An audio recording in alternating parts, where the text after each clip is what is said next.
Welcome back, everyone, to the Beginner to Master Speedrun, episode number 39. I am currently on a 122 game win streak, rated 1570, so I'll just try and keep it going. Let's hop into the first game. Okay, first opponent playing Scordoba, and going for the usual on e4. We have a French defense, so I'm going to go for the two knights attack. Or maybe the one knight attack. Almost everyone will play d5 on move 2. Pawn c6, kind of like a Caro-Kann French hybrid. And black is really preparing pawn to d5, which I can't really stop, so might as well control the center. And if black plays pawn d5, I think I'll be happy to... Actually, what am I happy to do? There are options here. I could push. I could move the knight and defend. I'm a little bit reluctant to play knight c3 because then black can play bishop b4, pinning the knight and threatening to take on e4. But yeah, I think I'm happy to push here, especially because black has committed to c6. Usually in this sort of structure, yeah, black will eventually play c5. So I've essentially won a tempo. And I mean, usually when I play the two knights attack and black plays e5, I'll take and then develop. But here, I'll go for c3, simply reinforcing the center. And we have what is very close to a mainline advanced variation, but I have an extra tempo because black wasted time moving the c-pawn twice.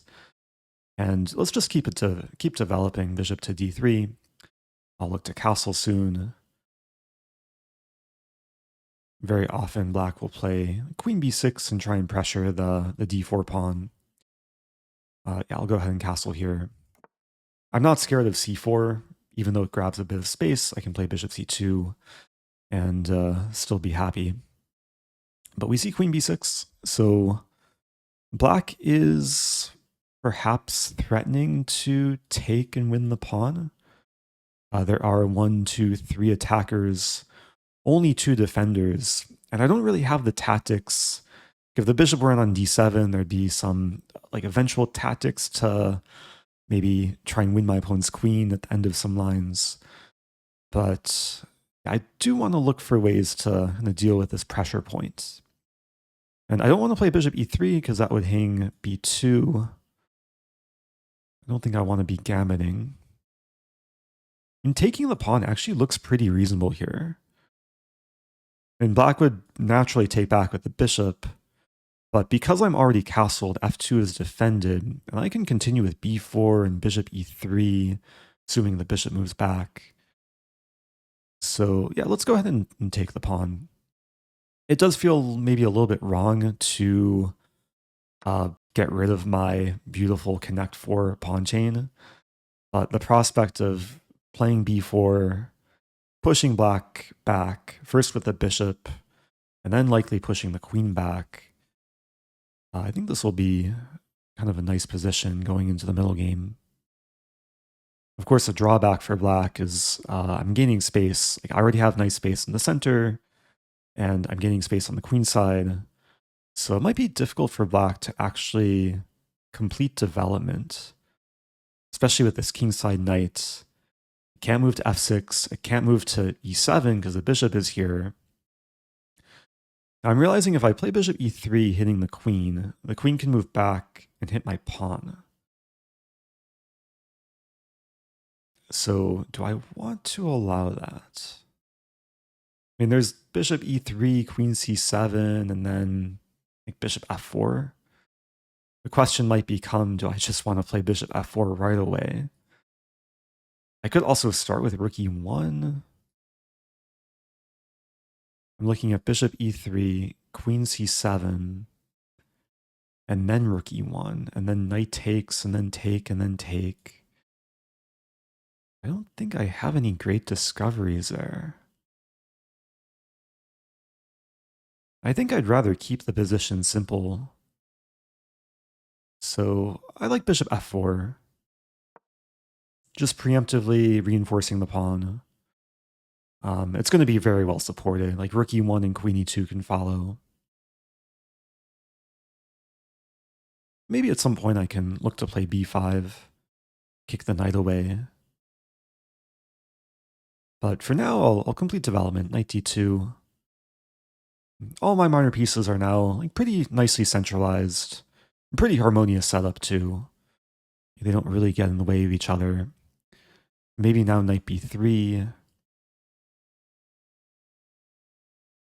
I mean, basically the strategy here is to make gradual improvements while black is a bit stuck in being able to develop and castle.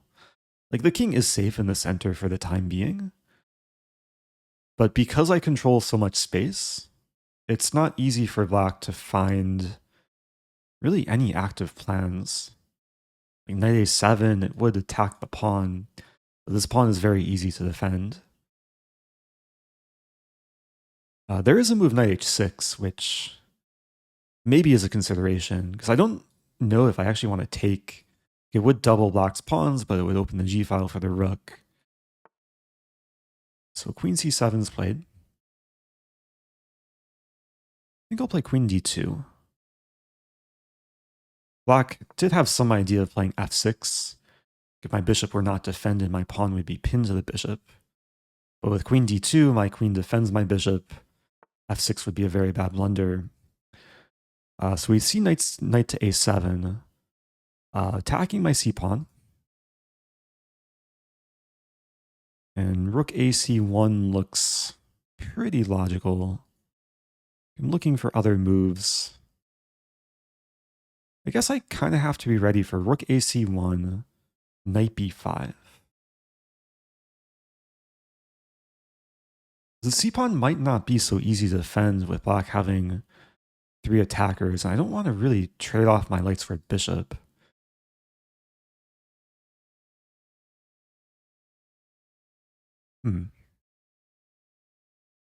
I do have an idea. Bishop e3, attacking the knight, knight b5, and then knight c5. Trying to block black's c-file. It's a little bit questionable, though. I don't want to be taking too long here. Okay, I'm going to start with rook ac1.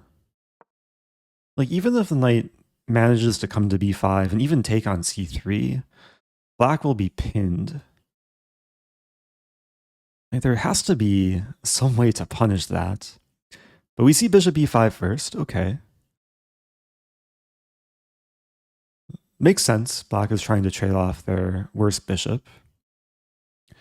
I can't really avoid the trade. Like, if I move back, I lose my rook. So I'm going to play knight to d4, just centralize. If black wants to trade, I'll take back with queen.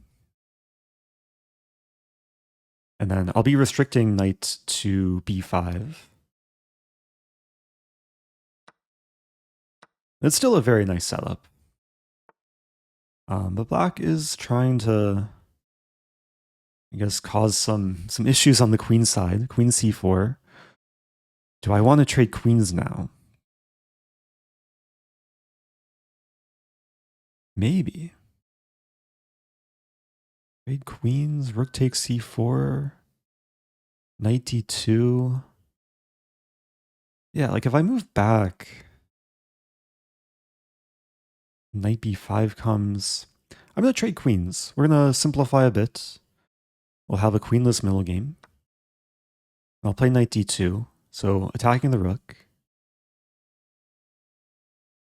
And this is going to be probably a more like positional strategic game. Like with queens off the board, there's not going to be the middle game checkmating attack. So it's more a matter of the gradual improvements, trying to get my pieces to the optimal squares, and then eventually trying to exploit weaknesses in my opponent's position. I like the idea of playing a4 first. Just gaining a bit more space, restricting knight b5. I'm drawn to this alignment, like Somehow knight f5 doesn't ever work though. Not worth sacking a piece to get an e6. Black puts a knight on h6. My opponent's playing like very solidly so far. I don't think I want to take the knight. I'm going to play pawn h3. Restricting any like knight g4 move, also preparing pawn g4. I guess black plays knight f5. Okay. And I was kind of dreaming of this scenario where my pawn is able to advance to e6. I don't think it actually wins anything, but it does open my bishop. I think it's going to lead to a position where, yeah, black will have a few more weaknesses. You have takes and then takes. The d5 pawn will be isolated. Black just is hanging a rook here, so I do have knight takes rook, which, yeah, I guess I'll play right away. I could also take the pawn with check first. But there's also rook e1 just supporting the pawn. So I think I'll play rook e1. Don't mind the trade on e6. I think this whole game, like, I was maybe slightly better up until black played rook c4. Now I should be a lot better. Like, on the verge of winning. We're going to see why a rook is way more valuable than a minor piece in the endgame. I'll start with rook b6, attacking the pawn. And I don't think there's any good way to defend the pawn. Like b8 is off limits, so rook b8 would blunder a rook. The knight is out of play. I did take a lot of time earlier, but still plenty of time to convert the position. Now it's nice having the queenside majority, 3-on-2, more like 2-on-1. b5 is going to come very soon. And at least one of the goals will be to make a passed pawn and eventually make a queen. Another goal is to try and win the bishop, but yeah, my opponent resigns before any more moves are played. So I think that was a pretty smooth game. I mean, it seemed like my opponent was playing solidly despite having a somewhat passive position. We just go through quickly. I mean, there was a slight, maybe slightly dubious choice in the opening to play c6. And usually if you play the French defense, you can play d5 against pretty much anything. There is a funny line, queen e2, which discourages d5 because takes, there's a pin. But against pretty much everything else, d5 can be the go-to move. But yeah, of course, what happened in the game, I got the space advantage. And yeah, it seemed like I didn't quite maximize my advantage to the fullest. Just going to check with engine, see if anything was missed. With knight a7, this was a smart positional idea for my opponent to trade off what is probably their worst minor piece for one of my best minor pieces. Very common idea in the French. And maybe I should have tried to prevent bishop b5. But yeah, it was still pleasant. After takes, engine says I should not trade queens. Prefers queen b1. Which I didn't want to go into this. Knight b5. But engine is just saying a4 and white's much better. How does this work? Knight takes c3? Rook takes c3. Takes and then there's a skewer. Yeah, using some tactics to white's advantage. Yeah, what happened in the game? Queens came off. And I think this was just a matter of being patient and waiting for my opponent to blunder. And they just blundered with rook c4, missing the knight. If they played rook c8, this was, of course, a better move. And I would have been comfortable. I was probably going to take on f7 and then bring the knight to f3 and look to get into e5, also attack the isolated d-pawn. So black is still probably a little bit worse here, but the position would have been a lot more playable compared to what happened in the game. So let's keep it going. Do another new game. Getting closer to 1600. This time we have a queen's pawn opening. Pawn e3. This is a start of either a Colle or a stonewall. Stonewall is usually the eventual f4. The Colle is usually knight f3, b3, bishop b2, also called the Colle-Zukertort. So my go-to approach against the Colle, the Stonewall, or even the London is to play this reverse Queen's Gambit setup. I think it's one of the more solid and active approaches Black can do. Just pressuring d4 early. And it's a slightly strange move order to play b3 and c3. So white is already maybe falling behind development. And I mean, the normal approach is like to develop the bishop and then play e6 and develop the other bishop. But in this specific position, especially because white hasn't played knight f3 or f4, I can consider the move e5. I think I'll go ahead and play e5. And generally, it makes sense to open the center if you have the lead in development. And I mean, usually after 5 moves, it's white who has a small lead in development. Usually having the luxury of making the first move of the game. But in this case, I do have the extra minor piece developed, and now I have more space in the center. So I think I'll just complete developing here. Bishop to d6. And white, I feel like this game has a similar vibe to the previous game. Like my opponent playing a little bit slow in the opening, but they're still having a solid position. And I have a bit more space, a bit more development. And now it's a question, what's my plan going into the middle game? Of course, castling is probably a move I want to include. I think I'll just play it right away. I don't really want to castle queenside having committed my D and C pawns. Now, even though I've castled kingside, that doesn't rule out the possibility of attacking on the kingside. And I mean, knight g4 comes to mind, either knight to g4 comes to mind, hitting h2. Not sure if it really accomplishes much. There would be pawn h3. And this move looks interesting though, because the idea would be to take on h2, and then to have some like discovered double check and bring my queen in.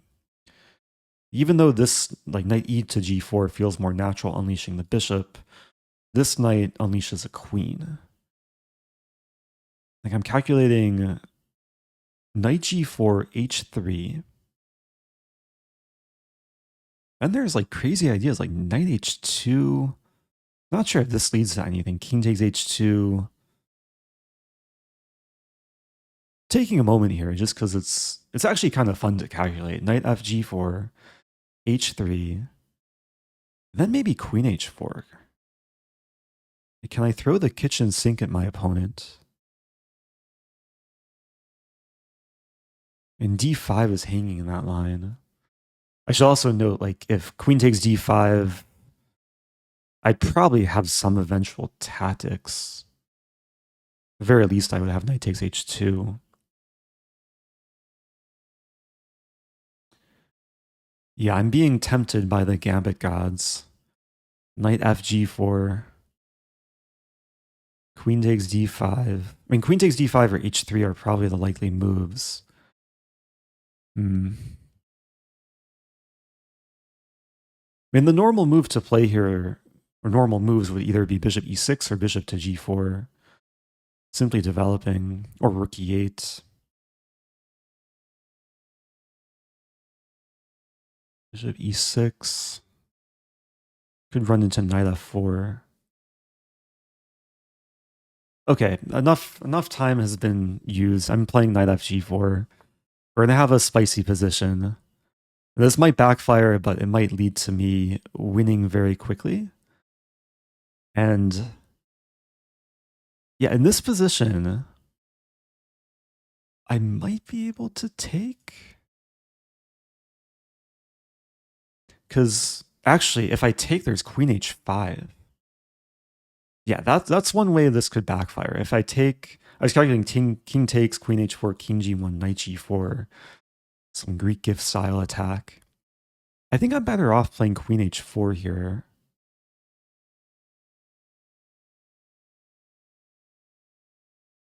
Yeah, get the queen into play.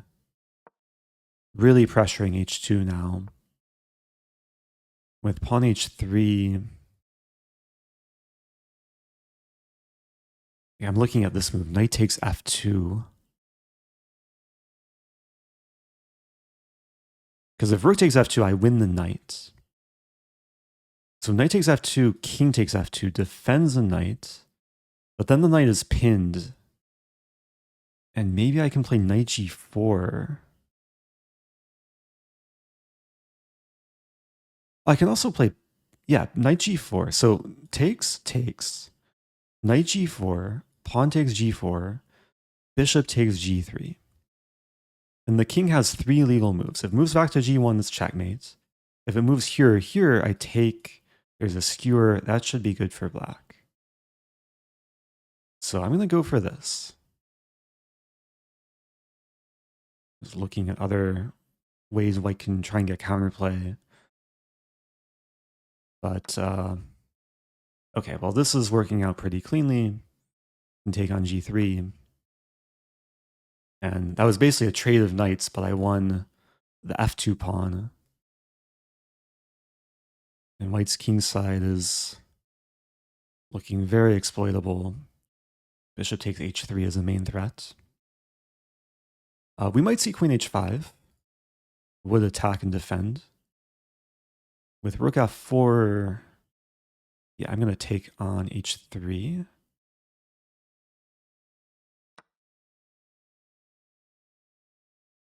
I am aware that maybe white can try this. Bishop h7, queen h5. But doesn't go for it.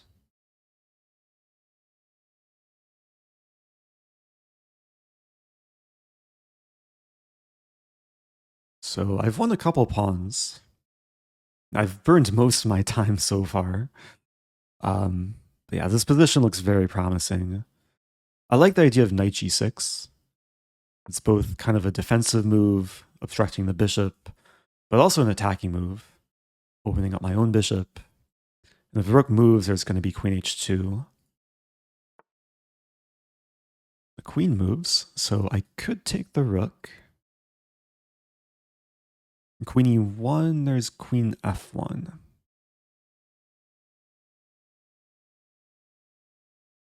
Taking the rook is probably the simplest. And we're going to simplify into an endgame, or not. If queens stay on the board, then maybe I can win a bit quicker. I mean, I want to avoid the queen trade with queen e1, but still queen f1. So I think I'm better off just trading queens. White's f-pawns will be doubled. And now rook e8. And looking to invade with rook e1. Or rook e2 for that matter. Or knight h4. Yeah, there's a lot of resources still to attack. Rook e2 looks really nice. Attacking the bishop, cutting off the king, setting up rook g2. Oh, this bishop is defended though by the knight, so mainly setting up rook g2.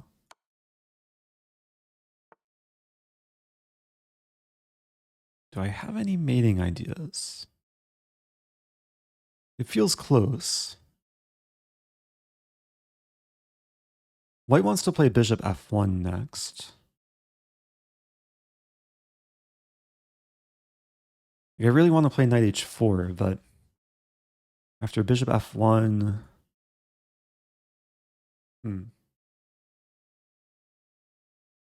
Looking at rook e8...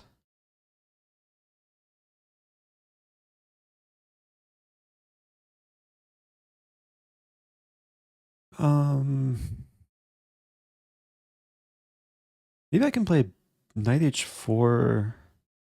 I'm going to play knight h4 anyway. And if bishop f1, I can play rook g3.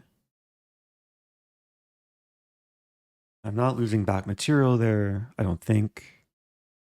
Oh, there's bishop e1 though. But bishop e1 I can take on f3. It's a very weird configuration. All my pieces are now, or most of my pieces are in white's territory. But with taking on f3, I'm hitting this bishop. Even though I'm leaving my knight undefended, white can't win it for free. And now I can take to check and defend. Now, yeah, now I'll simplify. There's a nice line. If king g2, I would still take, and then trap the rook. In this case, rook h1. White is not taking the knight. So now I just have to win the position with just over a minute on the clock. It should be very doable. Up a rook and 3 pawns here. Bring the other rook into play.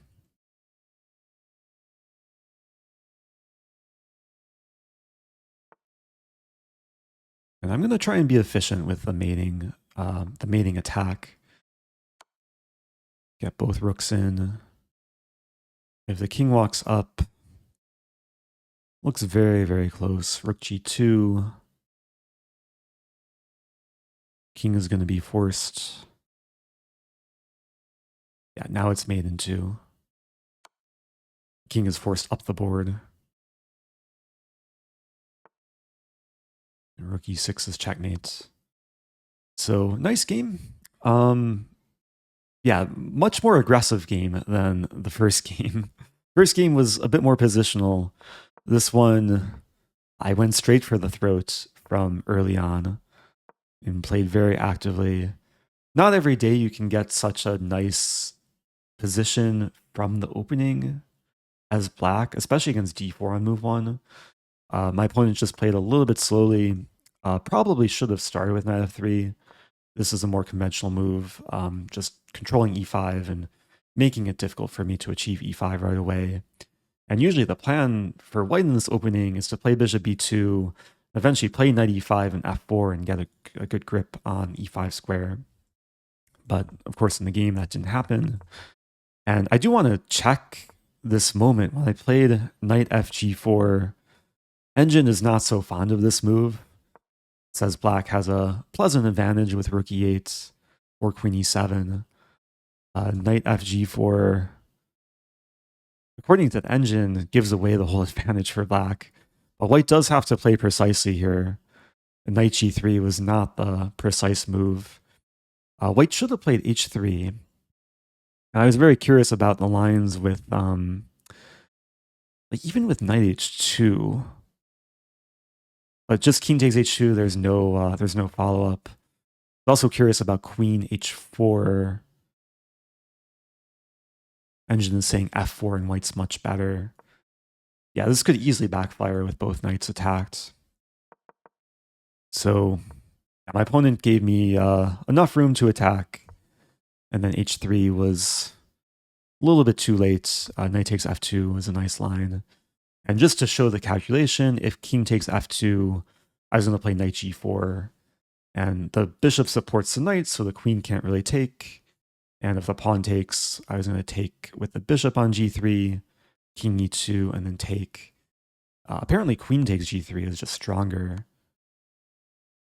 I guess similar ideas, like if king e2, there's bishop g4, and if king g1, there is also bishop takes g4, and yeah, queen to h2 is on tap.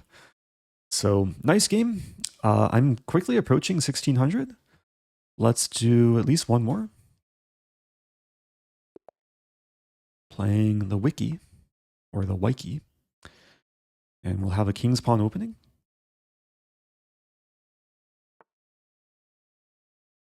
I'll play in the standard fashion, no staff or gambit. We'll have a 4 knights. And this is a 4 knight Scotch. So against this, best move is to take. And In this position, the best move is bishop to b4. This is a line that I've played for many years from both sides. I learned this when I was very young. And we're following probably what's the most common line, although bishop d2 is not the most common move, even though it is a playable move.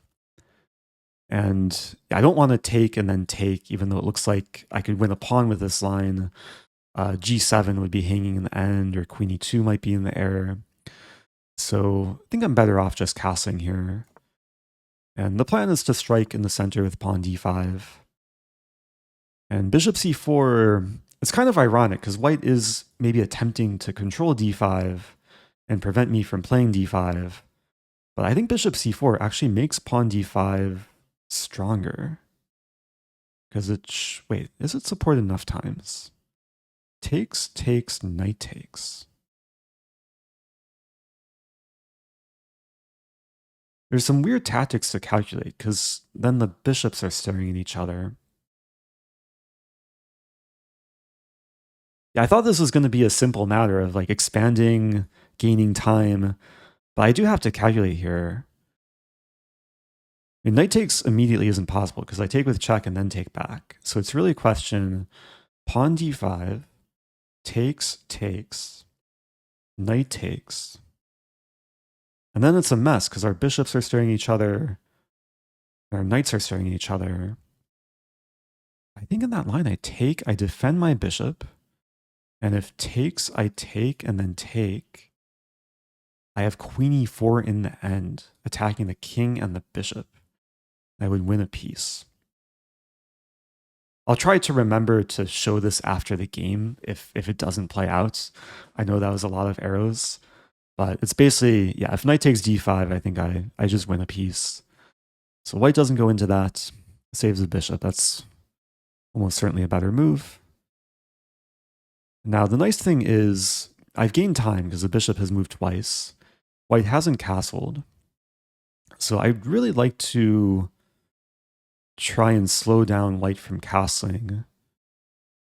I think the move to start with is just rook e8. See how white wants to block. I mean, knight e2 is probably expected.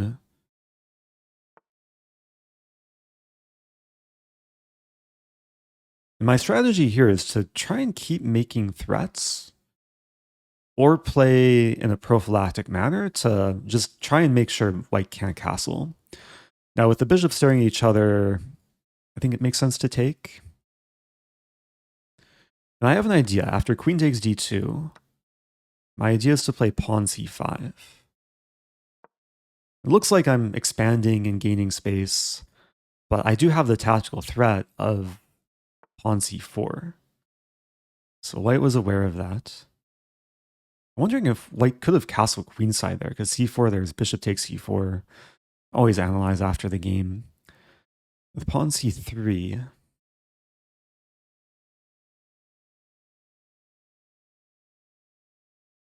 again, my whole goal is to try and make it so white can't castle.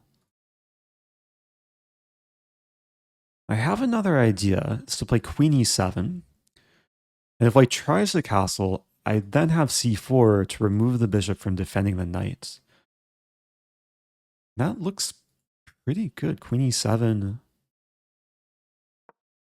Creating the battery against the knight. I think all three games this episode have featured openings where I'm gaining space. 2 games where I've been black, 1 game where I was white. And we see how having the space advantage can sometimes translate into having more tactics. And yeah, I think c4 wins material. I mean, c4, bishop c2, I take. I guess I should note, like, there's no rook e1, because then I just take the queen with check. My knight also defends a rook. Yeah, let's go for c4. Yeah, white is desperadoing the bishop. Desperadoing is probably not a word, but a desperado in chess is when you know you're going to lose a piece, so might as well get something for it. White is trying to set up a discovered attack on e-file. So Can move away my queen. I should probably develop the bishop. Bishop e6 looks solid. I'm not too concerned about these knight moves. Bishop is well supported. And I wouldn't mind trades here.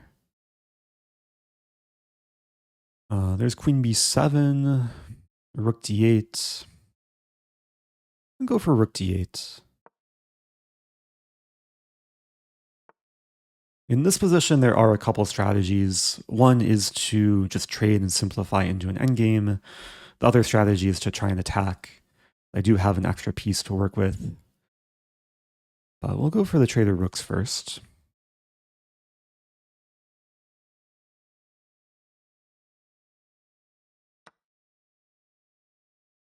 And probably queen c7.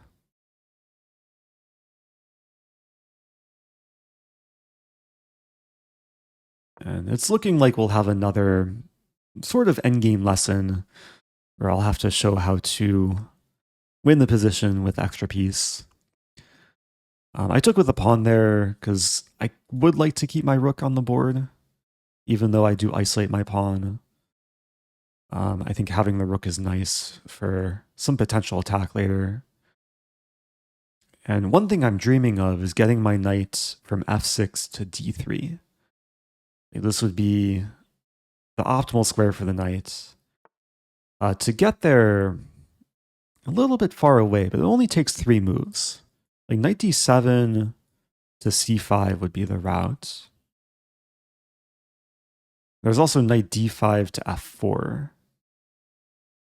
I'm going to go for knight d7. I also have e5 square as well. Yeah, if I get the knight to d3, white's allowing it. Not sure if white could have stopped this maneuver. The knight in d3 is going to be such a monster piece. What we call the octopus knight.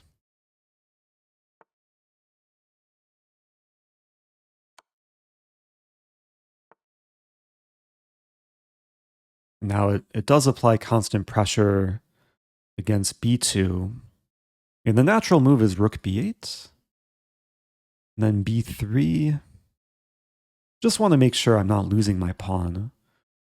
Pawn is important to keep the knight defended. I'm also looking at queen b6 here. The idea would be b3 and then queen f2. Oh, speaking of f2, I have knight f2. I highlighted the square thinking my queen can come in. I think just knight f2 is far more simple.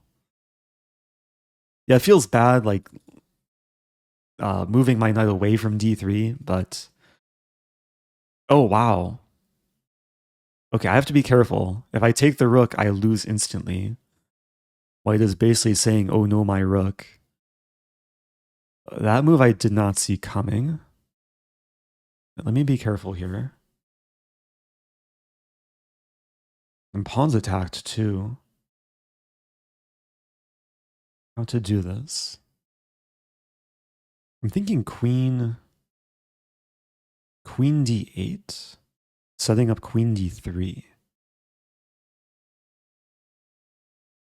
I'm going to play queen d8. This is a multi-purpose move. Defending the rook, which very important to defend, but also making it so if the queen takes the pawn, I mate in 1.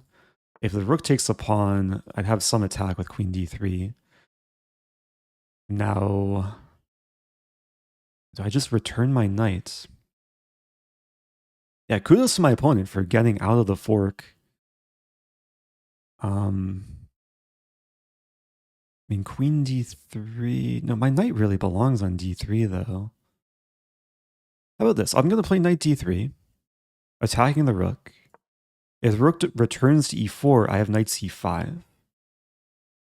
And that should effectively win material. White pins my knight. And my queen is tied down to my rook. Maybe I just play this. White is being very resourceful here. I could also play this. I'm going to play this, threatening mate. Keeping my rook defended. And if b3, then probably rook c8. I just want to get my rook off e8 so my queen's not tied down as a babysitter. It's basically the last few moves the queen has been babysitting my rook. With rook c8, it does support the pawn. And this pawn is pinned too, so knight is going to stay on d3. And ideally, I want to get my queen in. Ideal square for the queen is b2, but might have to find a path to get there. Queen d7. A slightly annoying move.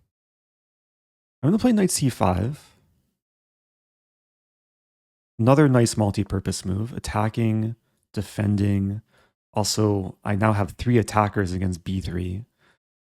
And I'm ready to take on b3 next move.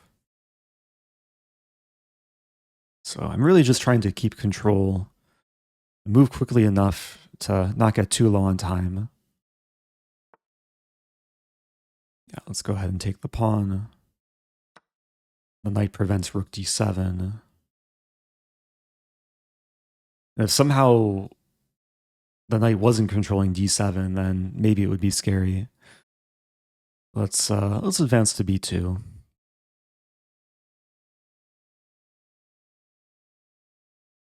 The king is the blockader of my b pawn. How to do this? Just have to get my queen in. I can't take too long here.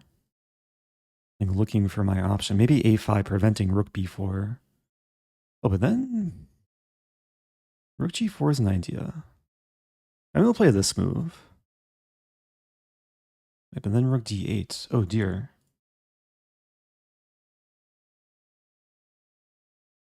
Okay, let's attack the queen. No, let's blunders the knight. Okay, not quite what I wanted. I just froze up there. Frozen Rosen. This should still be okay though. Got really low on time. There's no checks. I'm controlling d7 and c7. Play this. I really got to start probably pre-moving.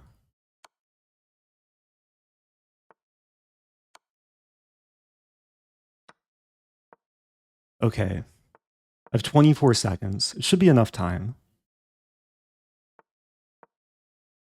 And my opponent was really resourceful there.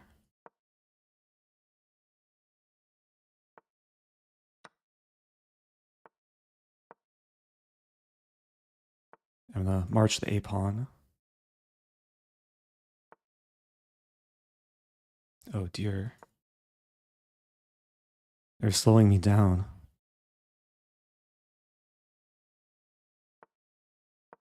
Okay, the king gets out.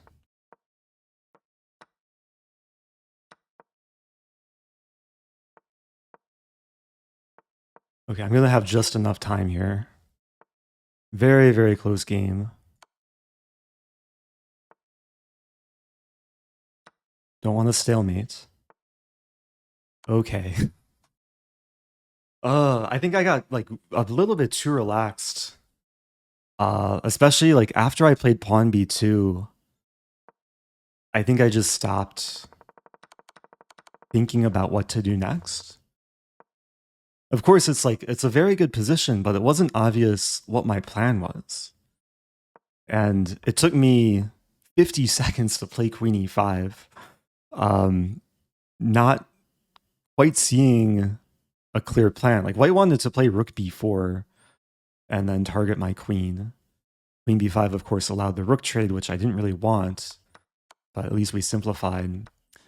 Yeah, that turned out not to be easy. Like, got dangerously low on time. But I think for most of this game, it was a nice, constructive way of first making use of the space from the opening, trying to punish white's moves, especially this bishop. In the combination of bishop c4 and bishop d2 was a little bit slow for white.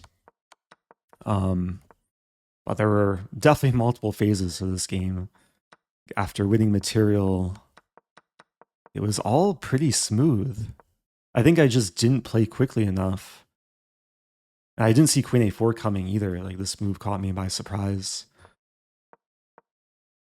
Amazingly, white's doing okay here. If white finds a move rook d4 to first hit my queen, white's going to win the pawn, and then my knight is a bit stuck on f2. So, like, this position would not have been so easy. But yeah, thankfully my opponent didn't play super precisely. And yeah, like, weirdly enough, the engine says my best moves are either h6, h5, or a5. Like, moves with my knight, rook, or queen are not the best here. But maybe h6 makes sense to make loot for the king. I was close to playing a5, but then I saw rook g4 looked a little bit scary. I guess a5, the rook g4, there's queen e5, and g7's defended. But anyway, yeah, nice game. I'm keeping the winning streak alive. That was a close one towards the end there. Ending this episode rated 1593. So hope you guys enjoyed the games. As always, if you have questions, do leave them below. And if you like the content, do subscribe. It does help the channel. And I'll see you guys soon.